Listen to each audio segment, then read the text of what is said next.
famoso literato. Pero, ¿quién es este literato César Vallejo? El prestigioso César Abraham Vallejo Mendoza no es nada menos que uno de los más grandes y reconocidos de la literatura peruana. Nuestro querido autor peruano nació el 19 de marzo de 1892 en Santiago de Chuco.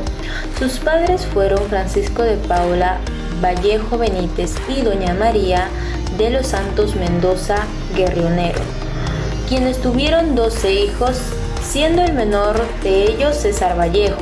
Realizó sus estudios primarios en la Escuela Municipal y en el Centro Escolar número 271 hasta 1905 y la secundaria en el Colegio San Nicolás de Huamachuco. Se matriculó en la Universidad Nacional Mayor de San Marcos para la carrera de medicina, pero su posibilidad económica se lo impidió. Por ello, tiempo después, Vallejo se matriculó en la Universidad de la Libertad en la Facultad de Filosofía y Letras, y es aquí donde Vallejo en 1913 publica sus primeros versos. En 1913 César Vallejo es profesor y en el Colegio Nacional de San Juan, siendo esta etapa importante ya que en 1915 obtiene el grado de bachiller con su tesis El romanticismo de la poesía castellana. En 1913, César Vallejo es profesor en el Colegio Nacional de San Juan, siendo esta etapa importante, ya que en 1915 obtiene el grado de bachiller con su tesis El romanticismo en la poesía castellana. En 1919, Vallejo publica Los Heraldos Negros, que trata sobre la mujer, la ausencia de Dios, la nostalgia de la infancia y la muerte. En uno de los poemas, Vallejo escribe sobre el dolor que le causó la partida de su hermano. Esto demostró que Vallejo era amoroso con su familia. César Vallejo escribió muchas obras, donde pues en ellas podemos encontrar el Trilce, el Tungsteno, Los Heraldos Negros y Pacoyunque. Así también como fue un gran poeta, se chocó con muchos problemas.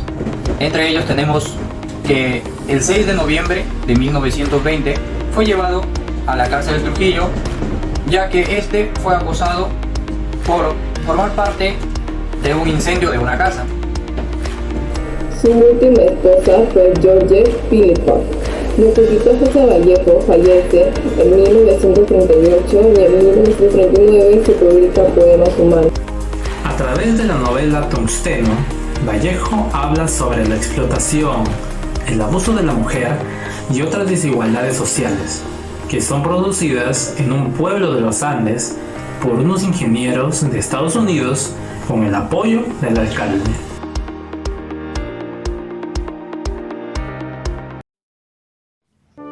La empresa norteamericana Union Society logró adueñarse de las minas de tungsteno en Quivilca, en el departamento de Cusco. De inmediato llegó al Perú la Orden Gerencial de Nueva York, disponiendo el comienzo de la extracción de mineral. Una avalancha de indios procedentes de Colca llenó la mina en poco tiempo para satisfacer las labores de la minería. En Quivilta se instalaron junto a los peones y mineros Mr. Tate y Mr. Weiss, gerente y subgerente de la Mining Society, el cajero de la empresa Javier Machuca, el ingeniero peruano Baldomero Rubio, el comerciante José Marino, que habían tomado la exclusiva del bazar y la contrata de peones para la Mining Society, el comisario del asiento minero Baldassari y el agrimensor Leonidas Benítez, indios de la región, fueron ingenuamente estafados por obreros, peones y sobre todo por los inescrupulosos Marino, Machuca y Baldassari.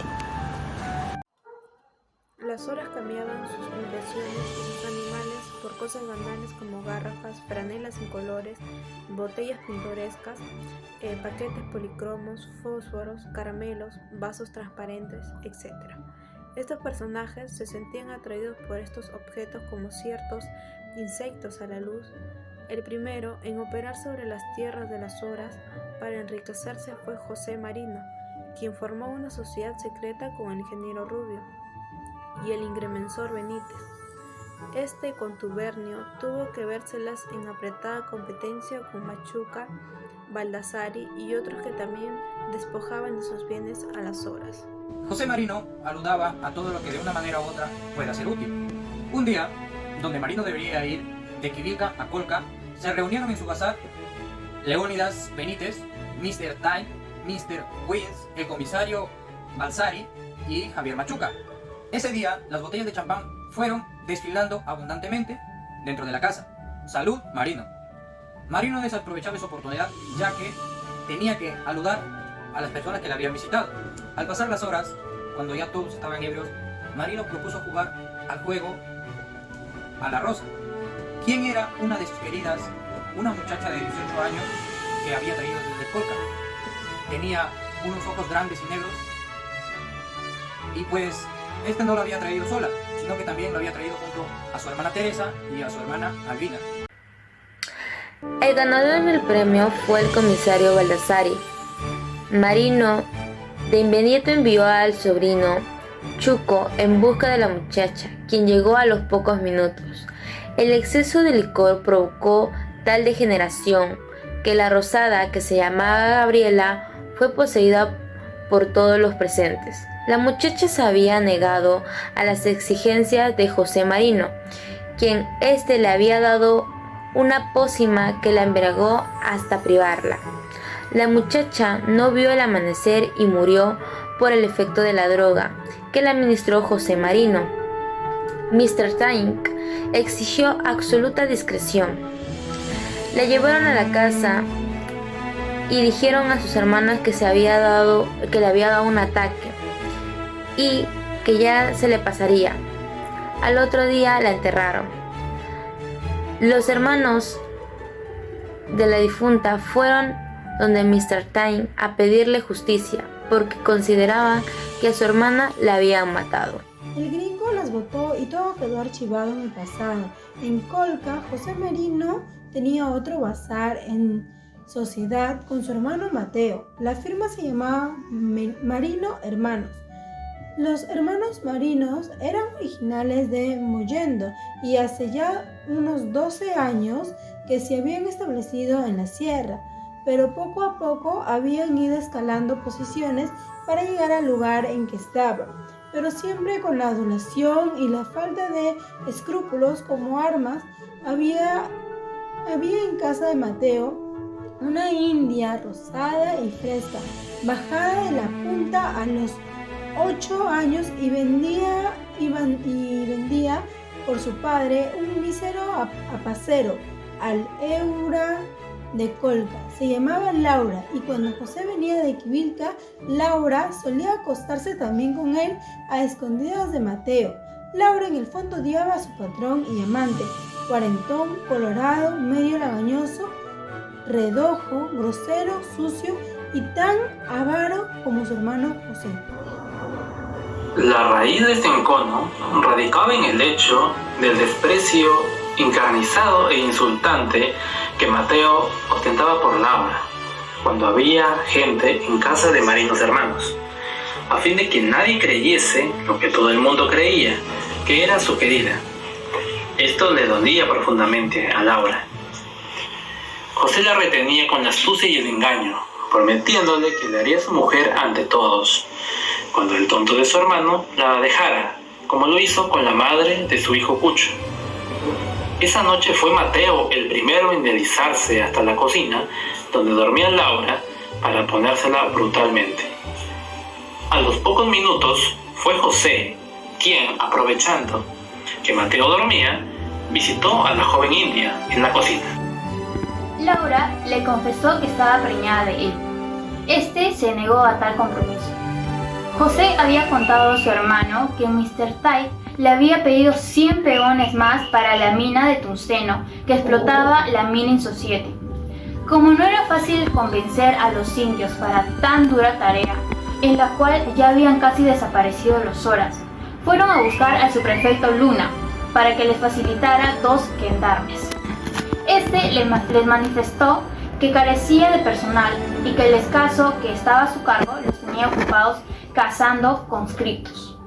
2 yanaconas, Braulio Conchucho e Isidro Yepes, fueron traídos desde Huaca, Pongo a Colca para ser enrolados en el servicio militar.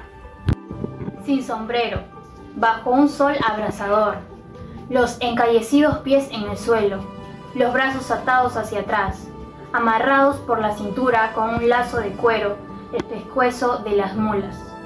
Los yanaconas fueron arrancados de sus hogares y atravesando ríos y quebradas y pedregales, fueron llevados a Colca, ya casi agonizantes por dos crueles y sanguinarios gendarmes. El pueblo, sediento de venganza, se vuelca contra la oficina del alcalde y lideradas por el herrero del pueblo, Servando Huanco, exigen justicia. Braulio Conchucos no pudo resistir más tiempo y cayó muerto en la oficina del alcalde. Para delante del prefecto Luna, el secretario Boda, el juez Ortega, el gamonal Iglesias y el médico Riaño, quien certificó su muerte. Servando dio entonces un salto a la calle entre los gendarmes, lanzando gritos salvajes, roncos de ira, sobre la multitud. ¡Un muerto! ¡Lo han matado los soldados! Abajo el subprefecto. ¡Viva el pueblo! La confusión, el espanto y la refriega fueron instantáneos. El enfrentamiento entre la persecución de estos últimos con el pretexto de restablecer el orden público. No se respetó ninguna vivienda. Todas fueron violentadas en busca de los sublevados. Los más encarnizados en la represión fueron el juez Ortega y el cura Velarde. En una reunión ofrecida por el alcalde para los hermanos Mariano, llevaron a un rincón a su prefecto Luna y lo convencieron para que éste les felicitara de 25 indios que estaban en la cárcel, los cuales en la madrugada emprendieron viaje a las minas de Quivilca. Pocas semanas después, el heredero Servando Huanca conservaba en Quivilca con Leonidas Benítez, quien había sido arrojado de su puesto de agrimensor, perdiendo además su sociedad de cultivo y cría de construcción marina. Con pocas palabras desgarradoras, Huanco logró que Benítez despertara del letargo en que estaba sumido y se diera cuenta que los pobres indios eran no solo explotados, sino también maniatados por los yanquis y por los malos hombres como José y Mateo Marino, que servían incondicionalmente a tipos sin escrúpulos como Mr. Pike.